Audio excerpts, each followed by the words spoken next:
It's time to accelerate. Hi, I'm your host, Andy Paul. Join me as I host conversations with the leading experts in sales, marketing, sales automation, sales process, leadership, management, training, coaching, any resource that I believe to help you accelerate the growth of your sales, your business, and most importantly, you. Hey friends, this is Andy. Do you know Engagio? They're leading the revolution in account-based sales and account-based marketing. Engagio enables companies like yours to orchestrate human connections at scale and build hyper-growth sales engines. Let's meet Joe Chernoff. I'm Joe Chernoff, the VP of Marketing for Insight Squared. Our very first purchase when we shifted models was Engagio.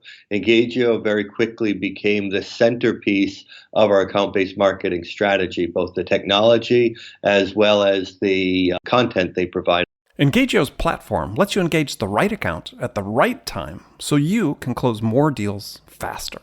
So if you're interested in joining leaders like Insight Squared in the account-based everything revolution, then be sure to visit engagio.com/accelerate and download your copy of their new book, The Clear and Complete Guide to Account-Based Sales Development, and then come back and listen to the rest of this exciting episode of Accelerate. Hello and welcome to Accelerate.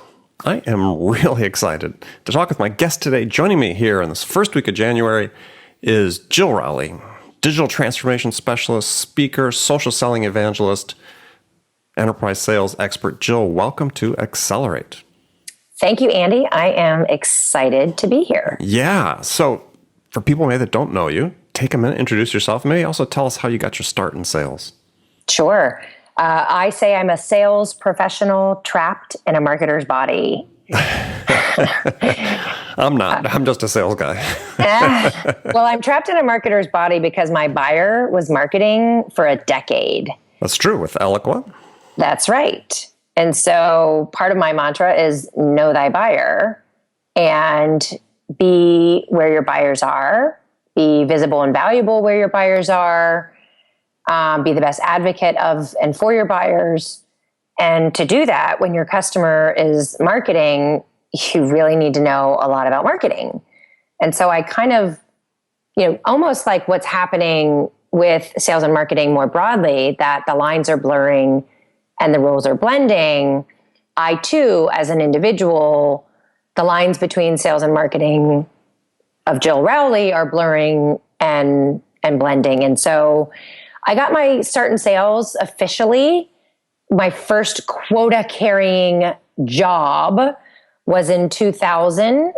And I had spent 6 years in consulting prior to wanting to get into sales. And I joined Salesforce.com. And that was when there were about 24 other salespeople at the company. It was early days at Salesforce. Right. Wow. So what was sort of the big takeaway for you from that time frame? So I spent 2 years there, and I actually went from Salesforce to one of my customers. So I joined Eloqua, and I got to know my buyer. And that's what led me to Eloqua. I was working with them. They were a customer. I was intrigued with what they were doing. And the more they told me about the business, and I actually started to use the product, which at that time was really trackable email. Right. And this is before email was ruined by every marketer and every sales professional on the planet. This is when, newsletters were just coming to be. Right.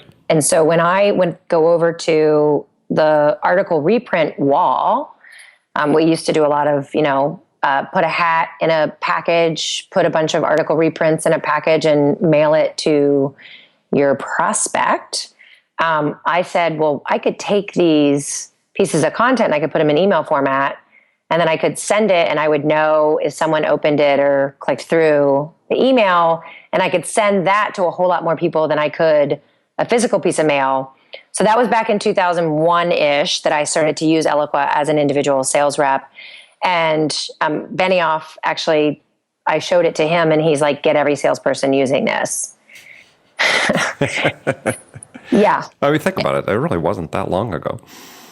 When you look how things have changed so rapidly, that changed. Yeah, they have. They've rapidly changed. So I don't know. I love it. I mean, so I spent 13 years as an individual quota carrying sales rep. I literally never had any desire to be a manager, to be a director, to be a senior director, to be a VP, to be an SVP, because to me that meant a lot of time in Excel and a lot of time managing other people, which I have a hard enough time managing myself, much less anyone else. And it meant I would get farther away from the customer.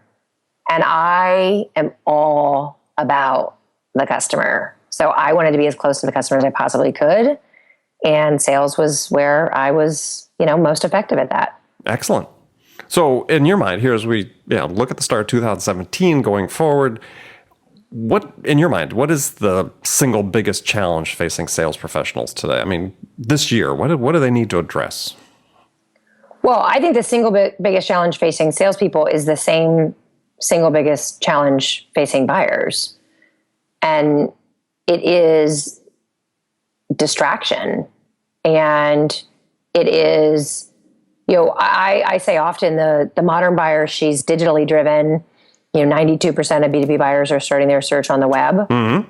She's socially connected. She's mobile with multiple devices. She's empowered. She has nearly unlimited access to information and people. Right. But she's also overwhelmed because of all of that.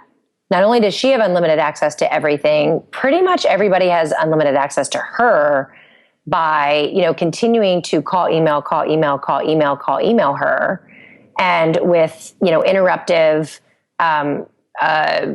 generic messages. Mm-hmm.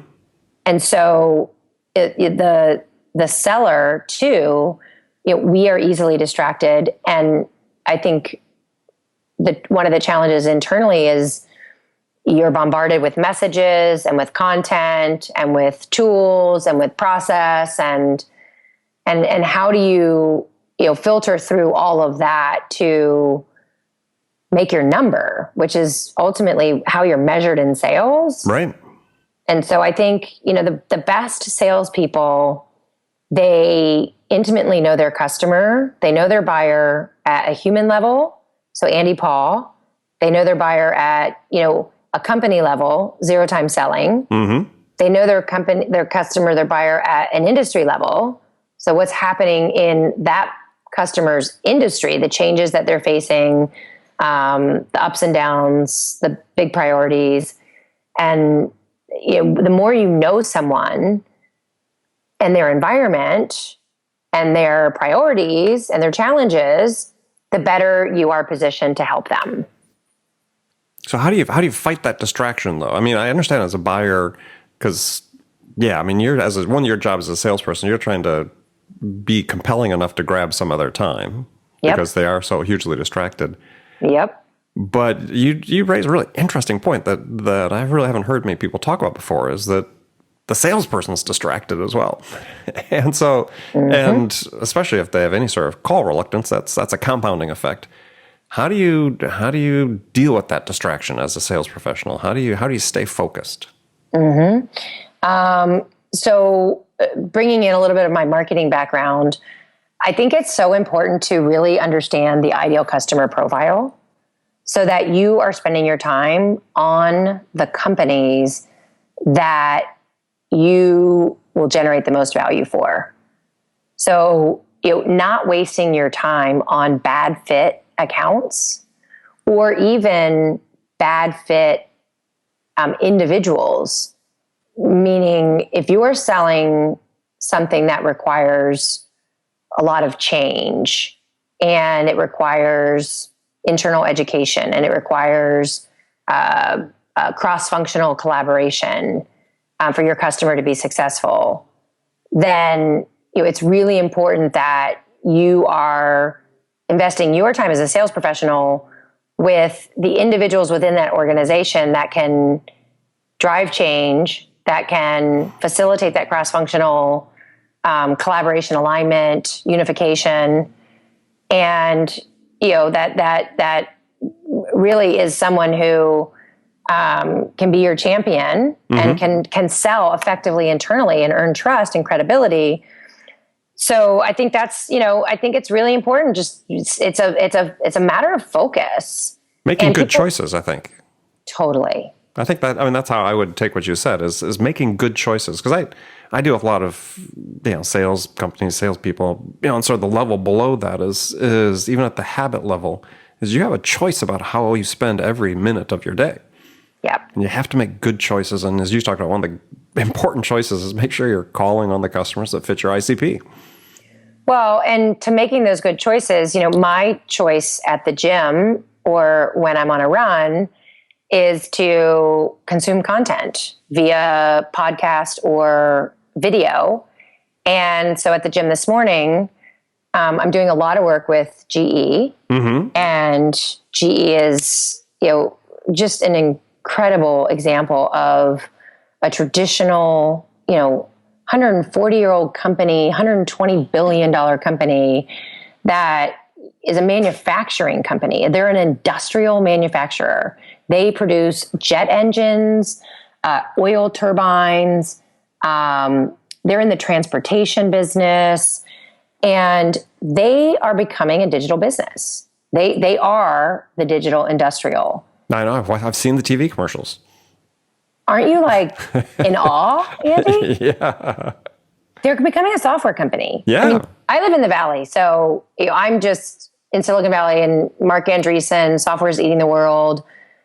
It's absolutely true. I used to say, I don't see a dot I don't want to connect, but now I don't see a device or a machine I'm not thinking about how that's going to be connected to the internet. Oh yeah, think about GE and jet engines, for instance, right? Do you think about the Internet of Things and real time? And I think even Salesforce talked about this they profiled GE, I think, a couple years ago. Dreamforce is about this whole thing is interconnectedness of everything that they make. Yep, it's the internet of everything, and it's the the internet of the customer, and so at the gym this morning, as I'm still working with them, and there's a really big project that we're discussing my participation in, and I'll tell you a story about social. So the other day I was traveling, I was speaking at an event, and I had sent a tweet about GE being recognized as the #1 corporate university. Mm-hmm. And I had tagged a couple people from GE so that they knew I was thinking about them. And the CIO of GE, Jim Fowler, he's the CIO of all of GE, he retweeted my tweet. So I knew he was on Twitter. So I DM'd him. I direct messaged him on Twitter and mentioned this new initiative that I was speaking with the team about, and said, why don't we get on the good old-fashioned telephone and have a conversation? And he DM'd me back immediately and basically said he was at an event, he'd be available at 5. Would that be a good time? I would move mountains to make sure that was a good right time. Exactly. Right? No-brainer, right? Perfect, right? As I then jig my whole schedule. And I said, what's your email address so I can send a meeting invite, because I want to be on his calendar. Right. I want his email address. So he sent me his email, his cell phone. 3 minutes before our scheduled call, I was doing a bit more research on him. So of course, looking in digital and social, I came across an article in the Huffington Post that he had written about Minecraft and his son's friends playing Minecraft. And he was tying it to the world in which we live. And so I tweeted it and tagged him just again to get his attention, just to make sure he showed up to this 5 o'clock call. Right. And to know that you're researching him. Exactly. So we have the 45-minute call. We talk a lot about some really cool stuff about Schindler, the elevator company that is going through their own digital transformation. That once he mentioned that, I, of course, went and researched that so I would understand. And then the next day, I'm at the airport flying out, and there's an escalator, and it's out, and there are 2 technicians working on the escalator. And, I immediately thought, okay, did the escalator, did it break? Or is this a maintenance that they're doing on it? And is it, so I immediately thought of GE. And so I actually texted Jim the picture of the escalator, and he, replied back, looks like they need Predix, which is the GE, platform. Right. So that's just the story of, when I'm how I use my time, I'm constantly thinking about how I more deeply connect with the people I want to do business with. And to deeply connect with someone, you have to be of value to them. You have to know them. You have to understand them. You have to help them. And so, I use all sorts of different channels because call, email, the buyer's doing ignore, delete. I'm less reliant on call, email. I'm trying to get their attention where their attention is. And the attention right now is in digital and social. And so another thing that I think sales professionals need to invest in 2017 is upping their digital and social skill set. And that requires an investment in training. And you can do it at an individual level, but I work with companies that do it at an organizational level, where there's, a prescriptive curriculum that sales professionals go through. There's assessments and coaching and reinforcement, and there's certification at the end of the program that everyone now is doing social selling in a common, not automated, but a common way. So I think in 2017, if you're not already upping your digital and social game, you need to. Absolutely. I mean, you tweeted about this recently. You had a tweet. You said you have to be built to adapt. Survival is not mandatory, and digital transformation is not optional. And that is exactly what you've just been talking about, right? I mean, describing your own scenario with the CIO of GE is, that was a digital conversation. You weren't on the phone till after a bit. You did the research. You found out about him. You made sure he knew and that you were there, that you were paying attention, that you were researching. And these are things that you talked about, is you have to up your game. Is if your company's not providing the training, you gotta do it yourself. You can't wait for your company to say, look, we need you to become, we're going to train you to become proficient in this. You need to elevate your proficiency yourself. I definitely, and I think what you can do in parallel is you can help make the business case for your company to make that investment on a larger scale. So don't wait for your company to give you these skills and provide you the training. Go forth, my friend. But in parallel, what I would recommend you do is, track your success, right? Because success breeds success. And, exactly. Help your peers, right? Get them to start down this path as well. And there's plenty of content, like a couple resources, Sales for Life, Sales FOR Life. They've got great executive level content to help build the business case and convince those senior level leaders that they have to embrace change. Another company has some good content called Trapit, TRAPIT, really good content around social selling. Of course, LinkedIn, of course, they have great content around it. So there's resources out there to convince the folks that be empower that this is something that they have to invest in. And at an individual level, there are podcasts, like this one. We've certainly have a number of guests about social selling, but there are some that are dedicated to it. Yeah, no excuse for not being able to up your game. And for heaven's sakes, for a lot of, you wouldn't believe how many connection requests I get from people that still don't have pictures on their LinkedIn profile. Just saying. Well, how about no picture and the invite is generic? Exactly. It's no just customization. I call that social stupid. And I call it being just plain lazy. And I say first impressions matter. Every impression matters. Exactly. So literally last night, I'm at a physical networking event shocking. I mean, the queen of social selling talks about the phone and being face to face. Yeah, because social is just another channel. So I'm there and he doesn't have a card. I don't have a card. So I'm like, okay, let's just get the LinkedIn connection thing done now. So I'm standing in front of him. I pull it up, the mobile app. I hit personalize invite and start typing. He's like, why are you, I'm standing right here. Why are you, and I said, because I never send a generic invite. I never do either. It is a rule. It's one of those 10 commandments, right?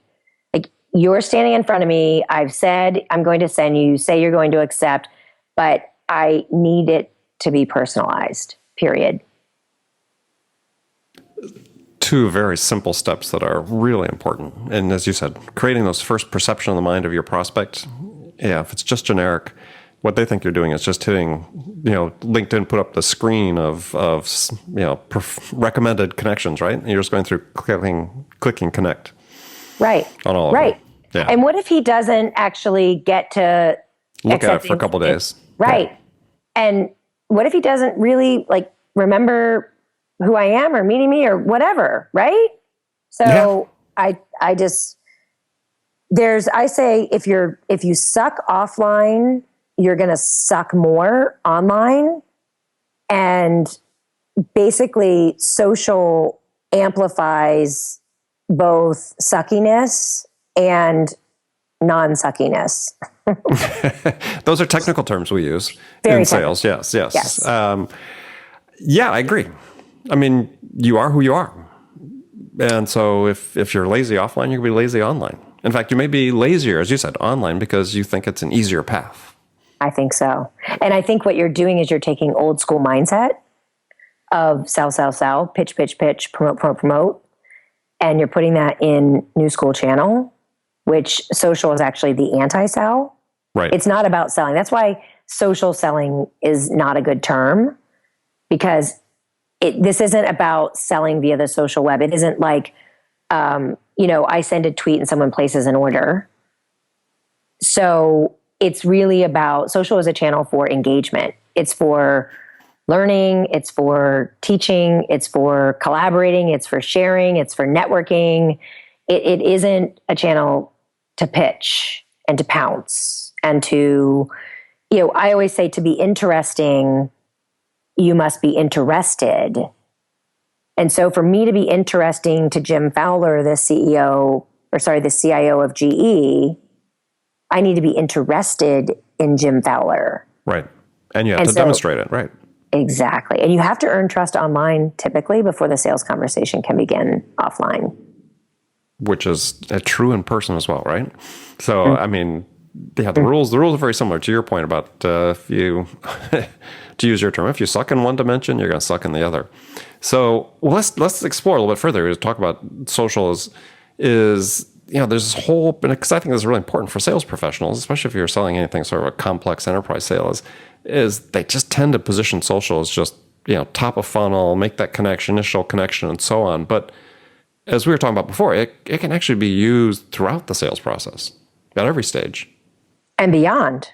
It can be used with your existing customers, right? So I love celebrating customer success. Mm-hmm. I would rather tweet an announcement about a customer doing something great than tweet an announcement about our company winning another award. Exactly. And so when you think about who your existing customers are and what they're doing, how can you use social to shine the spotlight on them, to amplify their message, to connect in a human way, right? So maybe you have a customer who is on Twitter and she just ran a marathon and she tweeted about it. Way to go, Susie. Mm-hmm. Right? Your perseverance and fortitude is inspirational. Right. Not tweeting another, I always say nobody tweets your data sheet. So and a nice little couplet, it rhymes, almost Shakespearean. I try to talk in tweets. Yeah, I like it. Yeah. But the rhyming, I like that part. Nobody tweets your data sheet. Yeah. So it's that kind of stuff, right? You can find out about someone, what's going on with them, and that helps, again, just deepen that relationship. So social is it's another channel. It's a way to learn. So I don't think you should just connect with buyers. I try to not use the word prospect very often. But in sales, it's really, prospects and customers. No one wants to be a target in your database. No one wants to be hunted. No one wants to be farmed. Andy, we have this whole language in sales that's just, it's so like caveman. But it's not going away. I mean, look in for those who are in the SaaS business, and you look at a job description, for an open posting. I mean, it's all about closers. I know. And you know what I think? I know I can see this opening oftentimes now. It's harder to get in. Once you're in and you prove a little value and you show them something compelling that is of interest and can solve their problem, I think getting in, though, because we are so overwhelmed and inundated, I actually think getting in is harder. And when you look at what we're doing, getting into an account for the first time to make that connection. Yep. I think it's harder now. And what we've done is we've taken the sales organization. We say we've got our field sales, we have our inside sales, we have our sales development reps, and maybe even business development BDRs. Mm-hmm. So BDR, SDR, inside field, named account, nationals. And you've got your literally just graduated from college kids who know nothing about business. They know nothing about sales. They know nothing about the customer. And you have them trying to get in. Yeah. I know. For those SDRs that listen to this program, what's the word of advice for them? They need to know thy customer. That is their best likelihood. That investment in knowing the problems that you solve for customers like the one you're calling, knowing how to connect a dot to really get that person's attention. And it's hard because you don't have a network. You don't have any real probably business acumen. You don't know a lot. And so you got to get on a learning path, right? Every single day. Every day, right. And every day. And I think one of the things that, to that point, is, and you really open a good thought there, is that for SDRs, BDRs, too often it's like, hey, you're just selling a demo, right? Or you're just selling a conversation. Mm-hmm. But if you think that's the end goal, then you really never have that incentive to learn more. And so you really have to think about yourself. I think the SDRs, and I encourage them, is that you're part of the problem-solving team. You have to have the end goal in mind just as much as the account exec does. And so you have to educate yourself, because if you're just trying to do that demo and that conversation, and you only have that superficial level of knowledge about their problems, their objectives, their desires, their aspirations, then it's going to come across instantly to the person you're talking to. I think so. And I think the challenge is with, sales leaders, they've structured the sales organization in the BDR, SDR, inside field, named national. They put the least expensive resource mm-hmm. or talent, if you will. I hate to call them resource. And all they want them to do is, here's your list. Even one of the companies I admire the most, their inbound team, they make 10 touches, and they do 10 emails and 10 calls. Mm-hmm. And if they get no response, they mark it dead. And it's 10 emails and 10 calls. Right. It's not 10 minutes of research, connect with them on LinkedIn, see if they're on Twitter, follow them on Twitter, see what they're tweeting about, see who they follow.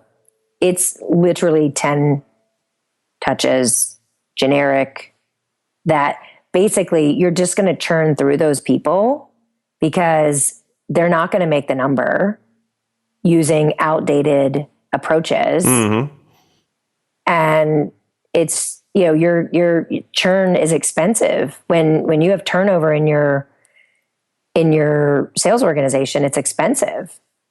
Yeah. I really think it's a leadership issue, Andy. Oh, it is. It is. But I'm also encouraged from time to time, because I have SDRs that reach out to me that I see what they're doing and they're taking some initiative on their own to say, look, granted, I've got my numbers I've got to make, but I'm going to do it in a way that I think is more effective. And you've got some. I'm starting to see some glimmer of light in some of these places where the SDRs are saying, look, because I want to make this a career, right? I don't want to be just an SDR and burn out and go do something else. I want to move up the ladder. And it's not just going to be about making numbers. It's going to be about doing well. You are exactly right. Yeah. And they stand out, don't they, Andy? They stand out. Those SDRs, they make an impact. They stand out. And their managers may be frustrated with them because you're not doing exactly what you're supposed to be doing. But hey, tough, right? This is your career. Take charge of your career.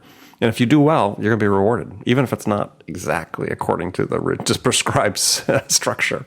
I don't think I've ever followed the prescribed structure. No, I teach my kids, rules are made to be broken, changed, or bent. I don't want my kids doing what's been done. I want them to do what's possible, what's right, what's modern, and what's going to make an impact. Exactly. And a lot of how we operate in the education system, in the industrial manufacturing world, in the even software as a service world. It's conformity. It's conformity, and it's based on a different buyer, a pre-digitally, socially, mobile empowered buyer. Which is ironic, isn't it?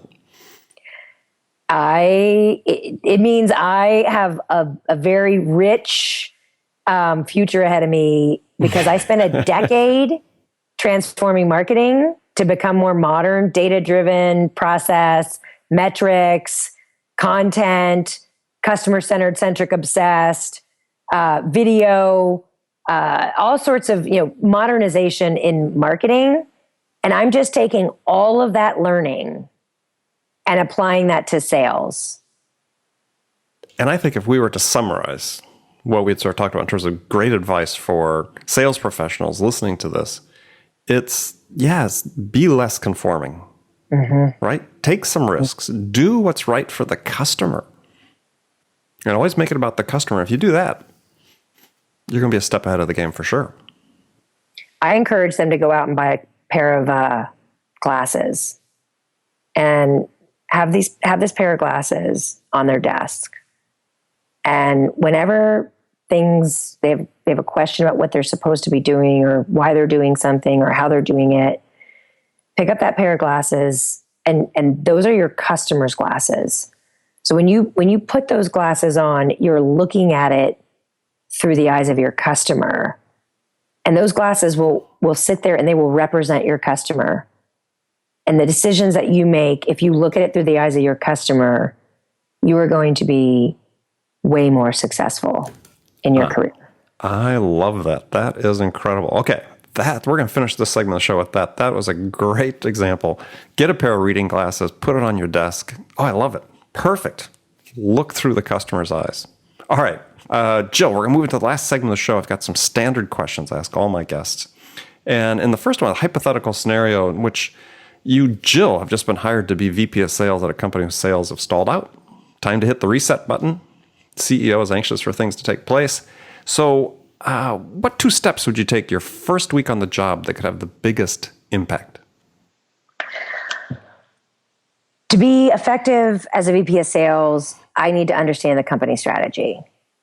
And I need to understand how the company strategy was built. Was it built based on us understanding what companies want and building something that we can solve what they want? So I need to take inventory, right? I need to know, what is our company strategy? What is our product strategy? What is our marketing strategy? What is our talent strategy? I need all of those components to build my sales strategy. And before I go out and start doing lots of things and sending lots of emails and making lots of calls, I need to create a strategy. What is a sales strategy? Okay. And going into that, I need to know deeply where are we good, right? Like, who are our happiest customers, and what are the problems that we solve for those customers, and really understanding how we're generating value, who it is we're generating value for, and so forth. So it's coming up with a strategy and really getting a very good grasp on who our best customers are and understanding where we've lost accounts, why, right? Who are the bad fit customers for us? Right. So that's how I would look at it. Okay. Great answer. All right. So now I've got some rapid fire questions. You can give me one-word answers or elaborate if you wish. The first one is, when you, Jill Rowley, are out selling your services, what's your most powerful sales attribute? Passion. Who's your sales role model? There are too many. Mark Benioff. What's one book every salesperson should read? Sales or non-sales? Any type of book. In 2017, they should read Social Selling Mastery by Jamie Shanks. Okay. Oh, good book. I like that one. All right. Last question. This is a tough one. What music's on your playlist these days? I don't listen to music. Okay. I listen to podcasts. I'm a nerd. So what's your favorite podcast? It depends on who I'm working with at a customer level. And I listen to things that would be informative to them. So it might even, because I have a portfolio of tech companies that I invest in and advise. So it could be SaaStr, about SaaS startups. Right. It could be The Art of Charm, which is more about time management and entrepreneurism. It could be Social Selling with Game Changers by SAP. It's all. I don't have a favorite. It's in the moment. What is most relevant to what I need to know today? Excellent. That's a great answer. Just like reading a book. Yep. Excellent. All right, Jill, it's been fantastic talking to you. And how can people get hold of you? It's not hard. I basically live my life out loud on the web. So Twitter @Jill_Rowley and LinkedIn. But if you're going to invite me to connect on LinkedIn, don't make it generic. Don't do social stupid. Yeah, that's right. Good. Well, again, thank you very much for being on the show. And friends, thank you for taking your time out of your day to listen to us today. Remember, make it part of your day every day to deliberately learn something new to help you accelerate your success. And one easy way to do that is take a minute, subscribe to this podcast, Accelerate.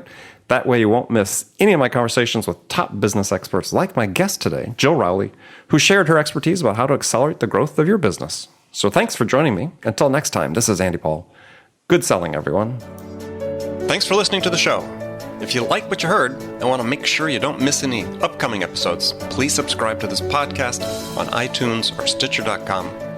For more information about today's guest, visit my website at andypaul.com.